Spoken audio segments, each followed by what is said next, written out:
검찰 과거사위원회가 고 장자연 씨의 죽음에 대한 최종 조사 결과를 발표했습니다. 술접대와 폭행, 협박을 기록한 장 씨의 문건은 사실일 가능성이 매우 높지만 의혹이 집중됐던 이른바 접대 리스트는 실체를 확인하지 못했다고 밝혔습니다. 박정욱 기자가 취재했습니다. 검찰 과거사위는 장 씨가 사망 전에 작성한 문건 내용은 대체로 사실에 부합한다고 판단했습니다. 장 씨가 당했다는 폭행과 협박뿐만 아니라 조선일보 사장 아들에 대한 술접대도 사실로 확인되는 등 신빙성이 높다고 봤습니다. 하지만 국민적 관심이 집중됐던 접대 요구자 리스트에 대해선 진상규명이 불가능하다고 결론 내렸습니다. 현재로서는 리스트의 실물을 확인할 수 없고 장자연 문건을 직접 본 사람들의 진술이 엇갈리고 있기 때문에 어떤 관계에 있는 사람들의 이름을 기재한 문건인지에 대해서 진상규명이 불가능하다고 결론을 내렸습니다.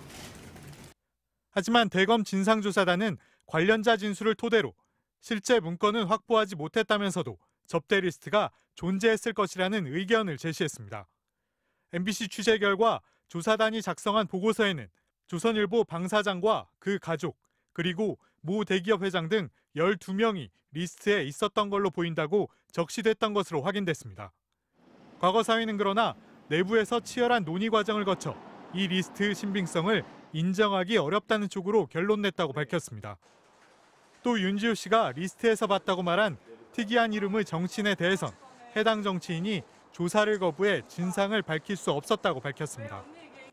하지만 과거사위는 장자연 씨가 숨진 뒤 초기 수사가 총체적인 부실이었다고 봤습니다.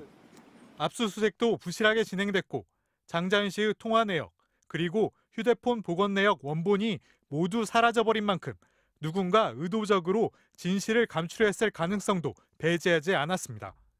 과거사위는 80명이 넘는 참고인 조사를 벌였지만 강제 수사권이었고 대부분의 혐의가 공소시효를 지났다는 한계에 부딪히면서 장 씨의 소속사 대표 김종승 씨에 대한 위증 혐의만 검찰의 수사를 권고하며 조사를 마무리했습니다. MBC 뉴스 박종욱입니다.